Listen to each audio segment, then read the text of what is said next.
Bueno, Mateo capítulo 18. Os tengo que confesar que este capítulo me ha costado, especialmente el principio. Los niños, los pequeñitos, ¿quiénes son los niños? ¿Quiénes son los pequeñitos? Si cuando habla de pequeñitos, ¿está hablando de niños o está hablando de otras personas? Si cuando coja que el niño es un niño pequeño, es un niño ya preadolescente. Pero la palabra lo aclara todo, hermanos. Y espero, de verdad os lo digo de corazón, que el Señor pueda tener palabras hoy a través mía, que simplemente sea un utensilio en sus manos en la mañana de hoy. Capítulo 18 de Mateo. Terminamos el capítulo 17, en el que al final de ese capítulo vemos como al Señor Jesús le dicen que si Él pagaba el impuesto del templo, siendo Él el Rey de Reyes y el Señor de Señores, el dueño de todo, y le dicen que si tiene que pagar impuestos, que si lo paga. Y el Señor humildemente lo hace, dando ejemplo. Y llegamos a este capítulo 18, donde los apóstoles, como pudiéramos ser cada uno de nosotros, discutían entre ellos en el camino. ¿Quién va a ser el mayor entre ellos? Había 12. Y yo me imagino a lo mejor la discusión entre ellos. Pedro diría, no, o tiene que ser, seguramente seré yo. O quizá Juan o quizá Jacobo, porque somos los tres más íntimos del Señor. Pero ustedes el resto no. Y a lo mejor Juan decía, no, voy a ser yo, porque soy el discípulo amado del Señor. Y vemos aquí una actitud egoísta por parte de sus discípulos, por parte de los apóstoles. Mientras que el Señor les había comenzado a predicar y a profetizar de que tenía que ir a Jerusalén para morir, ellos, su preocupación era, ¿cuál era? ¿Quién iba a ser mayor del reino de los cielos? Esa era su mayor preocupación. No estaban preocupados por aprender qué decía el Señor, qué enseñaba el Señor, sino ¿quién es el mayor? ¿Quién va a ser el mayor? Pero es que esto, hermanos, nos podría poder ocurrir también a nosotros, siendo creyentes.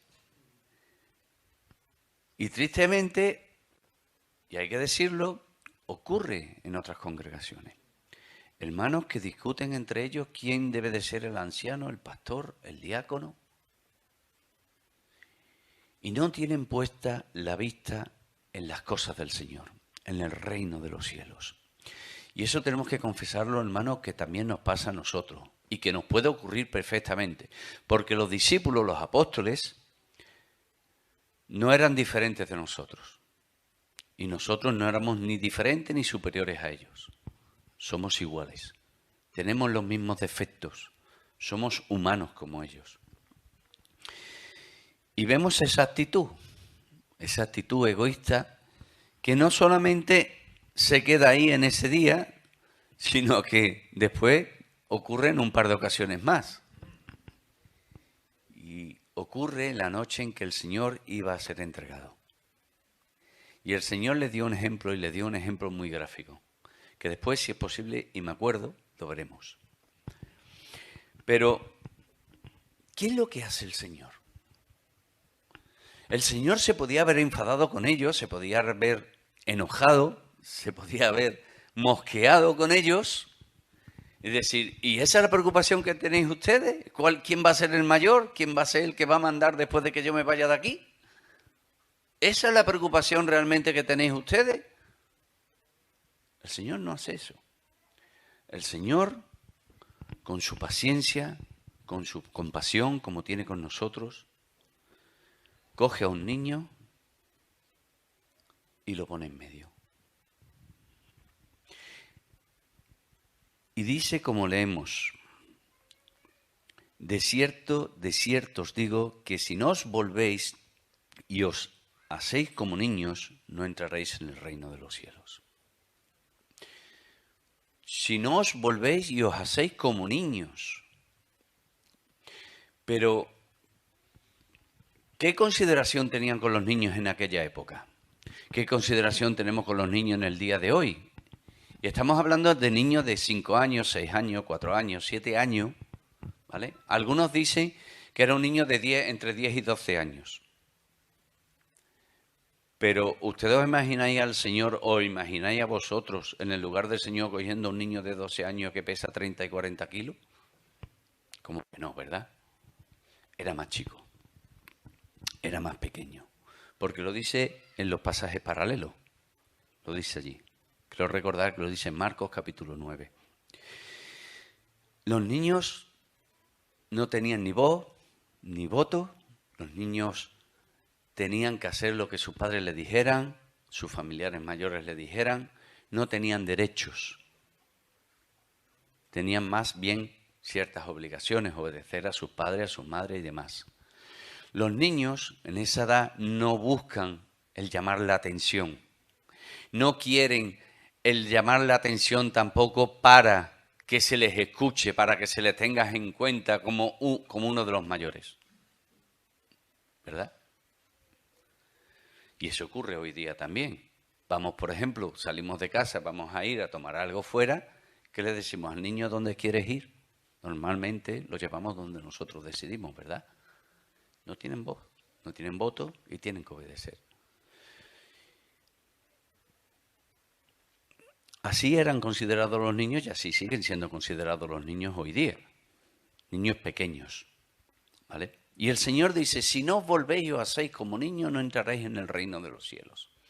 Los niños además son personas que no tienen prejuicios como nosotros, ¿verdad? No tienen prejuicios. Y además son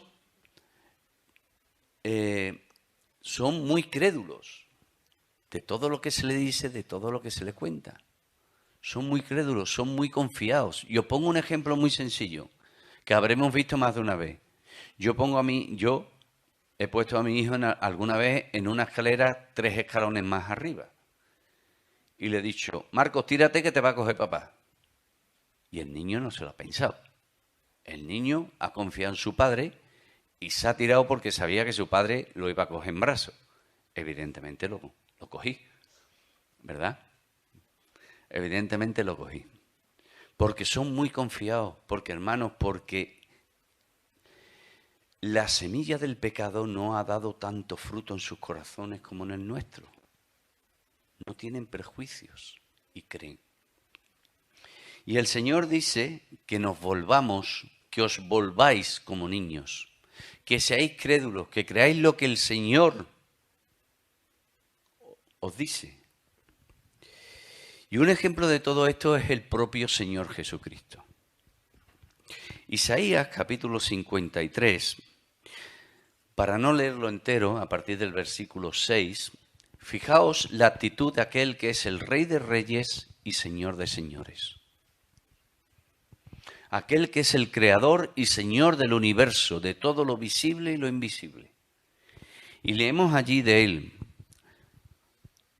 a partir del versículo 7, angustiado y afligido, ¿qué hizo? No abrió su boca. Como cordero fue llevado al matadero y como oveja delante de sus trasquiladores, enmudeció y no abrió su boca. ¿Tenía el Señor derecho para abrir su boca y para rebelarse contra ellos? Pero el Señor, sin embargo, fue obediente al Padre.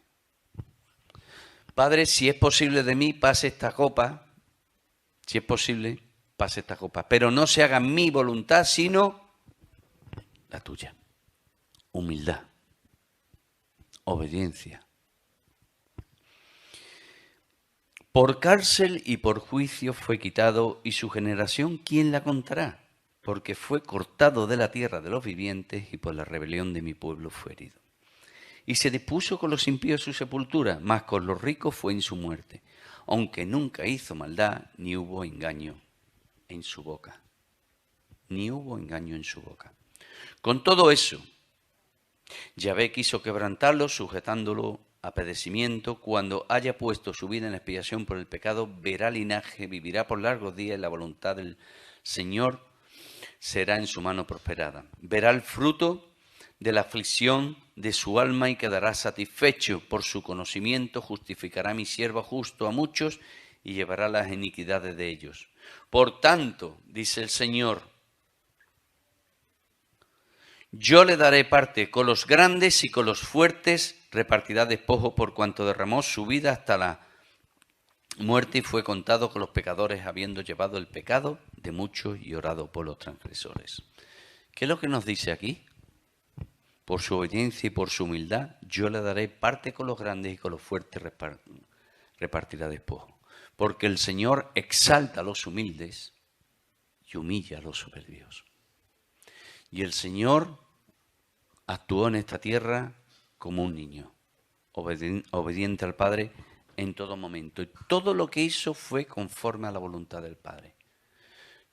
Yo hago solamente, y permitidme que lo parafrasee, está en el libro, en el Evangelio de Juan, no hago nada por mí mismo. Lo que veo hacer el Padre, eso mismo hago yo, porque yo hago su voluntad.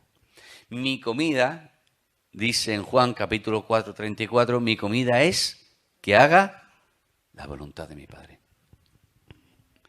Igual que un niño quiere que haga la voluntad de los que somos padres. Filipenses capítulo 2, versículos 5 en adelante. Esta es la actitud que tenemos que seguir, hermanos. Haya pues en vosotros este sentir que hubo en Cristo Jesús, el cual siendo en forma de Dios no estimó el ser igual a Dios como cosa que aferrarse, sino que se despojó a sí mismo tomando forma de siervo hecho semejante a los hombres y estando en la condición de hombre se humilló a sí mismo haciéndose obediente hasta la muerte y muerte de cruz. Por lo cual Dios también le exaltó hasta lo sumo y le dio un nombre que es sobre todo nombre, para que en el nombre de Jesús se doble toda rodilla de los que están en los cielos y en la tierra y debajo de la tierra, y toda lengua confiese que Jesucristo es el Señor para gloria de Dios Padre. Por tanto, el ser grande en el reino de los cielos no es el que manda, como es el pensamiento del mundo. Cuanto más alto llegue y cuanto más gente tenga a su cargo, mejor. Ese es el pensamiento del mundo. Pero ¿cuál es el pensamiento del reino de los cielos? Ser siervo del resto. Ser siervo del resto de los demás. Eso es ser grande. Y el mayor ejemplo lo tenemos en nuestro Señor Jesucristo. Porque el Hijo del Hombre no vino para ser servido, sino para servir y dar su vida en rescate por muchos. Además leemos en palabras del Señor Jesucristo en Mateo capítulo 11, versículo 29, leemos allí lo siguiente. Llevad mi yugo sobre vosotros y aprended de mí. ¿Y qué sigue diciendo, hermano? No lo sabemos de memoria. Que soy manso y humilde de corazón. ¿Y qué le dijo a sus discípulos que deberían de hacer? Más adelante. Humillarse como aquel niño. Humillarse y ser como aquel niño. Porque para entrar en el reino de los cielos hay que ser crédulo como un niño.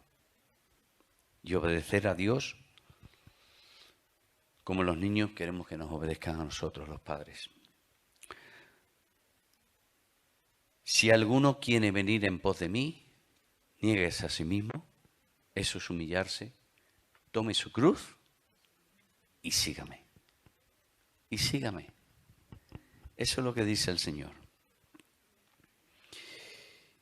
Y en Pedro, en la primera carta de Pedro dice, igualmente jóvenes estad sujetos a los ancianos y todos sumisos unos a otros, revestidos de humildad, porque Dios resiste a los soberbios y da gracia a los humildes. Humillaos pues bajo la poderosa mano de Dios para que Él os exalte cuando fuere tiempo. Versículos 5 y 6. Y cualquiera que reciba en mi nombre a un niño como este, a mí me recibe. Y cualquiera que haga tropezar a alguno de estos pequeños que cree en mí, mejor le fuera que le colgase, al cuello una piedra de molino de asno y que se le hundiese en lo profundo del mar. Cuando el Señor ya está empezando, cuando ya el Señor dice esta palabra, no solamente se está refiriendo a los niños, se está refiriendo a aquellos que son pequeños en el reino. Y lo confirmamos por medio de su propia palabra.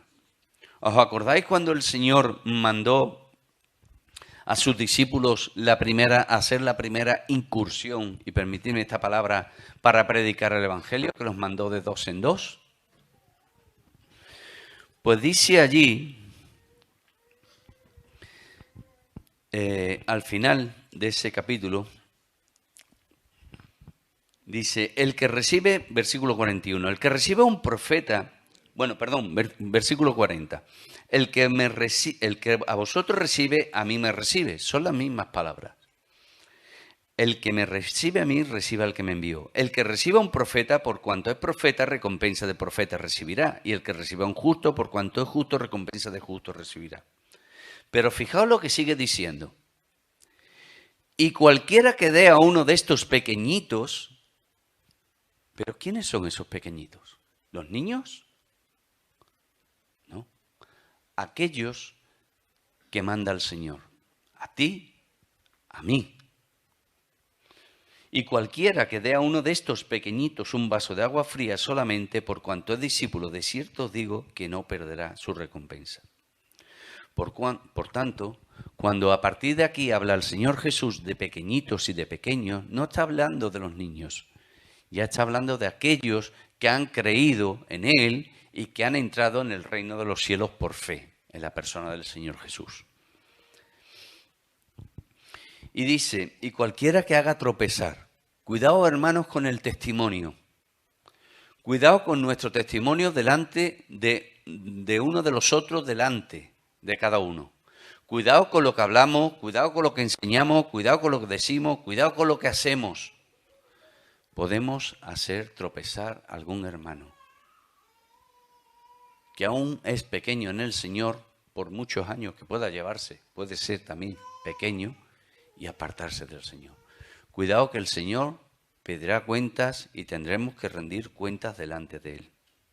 Cuidado con ello. Fijaos lo que dice, mejor se le ate una piedra de molino y se le eche en el mar. Las piedras de molino, bien lo sabemos, no eran piedrecitas. Era esa piedra de molino que machacaba el grano y que tenía que mover un asno. Esas piedras. Hay del mundo por los tropiezos, porque es necesario que vengan tropiezos, pero hay de aquel por quien viene el tropiezo. El Señor sabe que va a haber tropiezos. El Señor sabe que nos vamos a equivocar. El Señor sabe que va a haber problemas dentro de las congregaciones. Pero ojo, cuidado con aquel que trae ese problema. Cuidado. Porque la ira del Señor, el juicio del Señor caerá sobre esa persona. Cuidado con ello. Además, hay una cosa que me llama la atención de este versículo porque dice, porque es necesario que vengan tropiezos.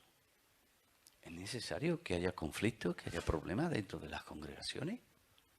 ¿Es necesario que haya conflictos? Hermanos, es necesario.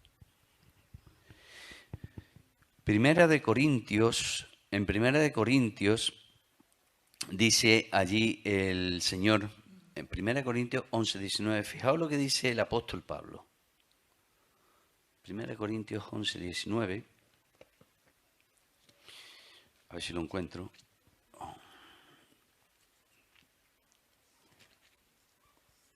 Dice, porque es preciso que entre vosotros haya disensiones, tropiezos, problemas. ¿Pero para qué? ¿Para qué? Para que se hagan manifiestos entre vosotros los que son aprobados. Antes nos ha hablado nuestro hermano de la cizaña y el trigo, ¿verdad? Pues hay cizaña y hay trigo dentro de las congregaciones, dentro del pueblo del Señor. Y a veces es necesario que ocurran conflictos dentro de las congregaciones para que se sepa quién es del Señor y quién no es del Señor. Es necesario que pase. Y el Señor lo permite. Y el Señor lo permite. Y yo veo esto también, hermanos, como una prueba para que nos autoexaminemos qué hay en nuestros corazones. ¿Ya? Para que veamos si realmente amamos al Señor como Él quiere, con todo el corazón y con toda nuestra alma.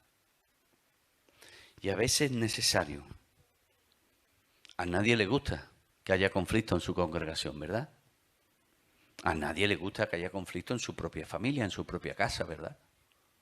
Pero a veces es necesario. Y el Señor lo permite. Y el Señor lo permite.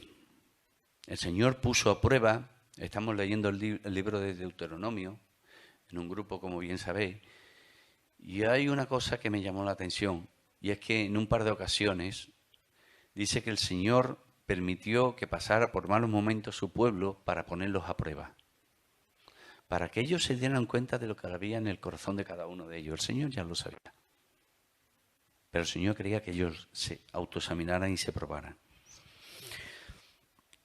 Por tanto, hermanos, versículos 8 y 9, el testimonio. Por tanto, si tu ojo o tu pie te es ocasión de caer, córtalo y échalo de ti. Mejor te es entrar en el reino que teniendo 2 manos o 2 pies ser echado en el fuego eterno. Y si tu ojo te es ocasión, el testimonio. ¿Qué vemos? ¿Qué hacemos? Cuidado con ello. Cuidado. Mirad que no menospreciéis a uno de estos pequeños, y esto llama la atención lo que sigue diciendo, porque os digo que sus ángeles en los cielos ven siempre el rostro de mi Padre que está en los cielos. ¿Cuál es una de las funciones de los ángeles? Ser ministradores nuestros, protegernos y cuidarnos. Hebreos capítulo 1, versículo 14, Hebreos 1, 14, leemos allí lo siguiente de los ángeles. ¿No son todos espíritus ministradores enviados para servicio a favor de los que serán herederos de la salvación? Hay ángeles que son enviados por el Señor para protegernos. Los que hemos nacido en este país, desde pequeñitos se nos ha enseñado algo por la noche, por lo menos mi madre me lo enseñaba, y es que rezara al famoso ángel de la guarda, ¿verdad? ¿Os acordáis? Los mayores os acordáis más, ¿verdad?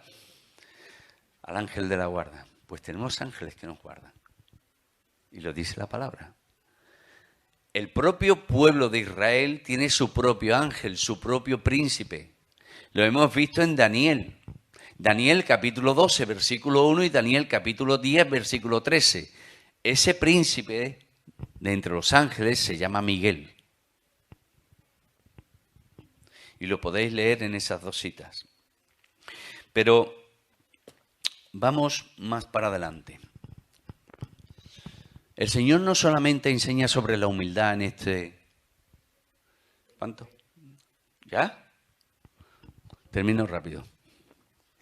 El Señor no enseña solamente sobre la humildad en este capítulo, sino también, hermanos, enseña sobre el perdón. Y quiero quedarme con una cosa, que son los versículos del 15 al 17. Y con esto terminaré. Dice, por tanto, si tu hermano peca contra ti, ve y repréndele estando tú y él solos. Si te oyere, has ganado a tu hermano. Mas si no te oyere, toma aún contigo a 1 o 2, para que en boca que en 2 o 3 testigos conste toda palabra. Si no los oyere a ellos, dilo a la iglesia. Y si no oyere a la iglesia, tenle por gentil y publicano. Veréis, yo creo que la mayoría, a todos nos ha pasado, ¿vale? Y que la mayoría de las veces reaccionamos de la siguiente forma. Cuando un hermano nos ofende, ¿qué hacemos? ¿Hacemos lo que dice la palabra? Yo digo que no. Esperamos, a ver si ese hermano se ha dado cuenta, viene nos pide perdón, ¿vale? Y nosotros le perdonamos. Pero eso no es lo que dice la palabra. Eso no es lo que dice. Lo hemos leído en palabras del Señor Jesús.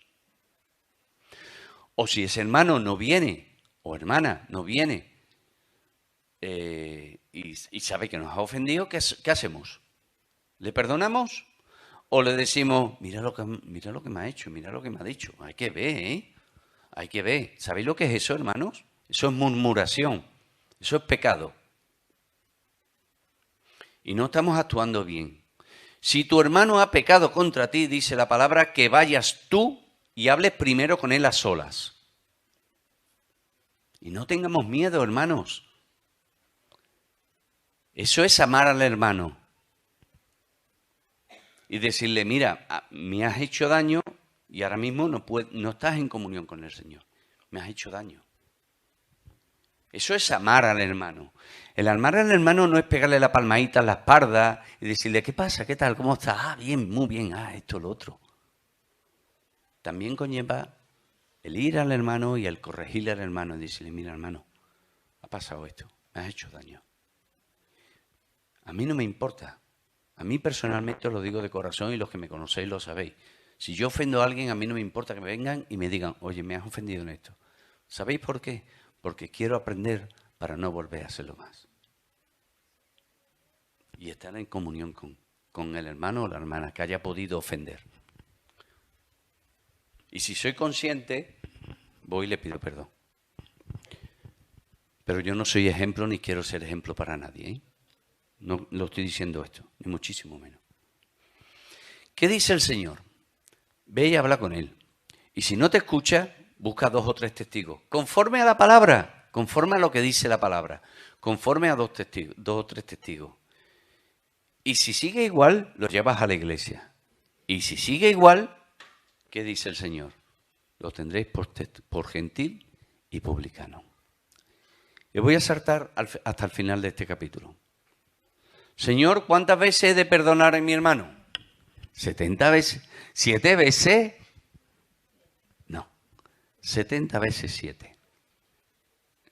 Vamos a hacer un comentario así un poco para niños chicos. 490 veces tengo que perdonar a mi hermano y que voy a estar con una libretita. Fulanito, Efraín me ha ofendido. 1, 2. Efraín, ya llevas 20, ¿eh? Hasta 40, hasta nada más. Nada más. Vamos a estar así. ¿Qué es lo que nos enseña aquí, hermano? Que debemos de perdonar al hermano siempre. Siempre. Yo os pongo un simple ejemplo. ¿Cuántas veces nos perdona el Señor a lo largo del día? Muchas. Y cada vez que le vamos a pedir perdón al Señor, ¿el Señor qué hace? Perdonarnos siempre. Pues si el Señor lo hace y nosotros decimos ser sus discípulos y Él es nuestro maestro, ¿qué debemos de hacer nosotros? Perdonar a nuestros hermanos siempre. Pero fijaos, voy a elevar un poquito el grado. No porque yo lo vaya a elevar, sino porque es ejemplo del Señor Jesucristo. Al Señor Jesucristo, cuando lo crucificaron en la cruz del Calvario, no fueron aquellas personas que lo acusaron y lo mandaron a la cruz para decirle, Señor, perdona, no. Pero sin embargo, ¿qué hizo el Señor Jesucristo? ¿Qué dijo en la cruz el Señor Jesucristo? Padre, perdónalos porque no saben lo que hacen. Eso es amor, hermano. Pues ese mismo amor es el que tiene que estar en nuestros corazones. Pues hermano, que el Señor nos ayude a seguir sus pasos, a ser humilde como Él lo fue y a saber amar a nuestros hermanos como el Señor nos ama a nosotros. Amén. Amén.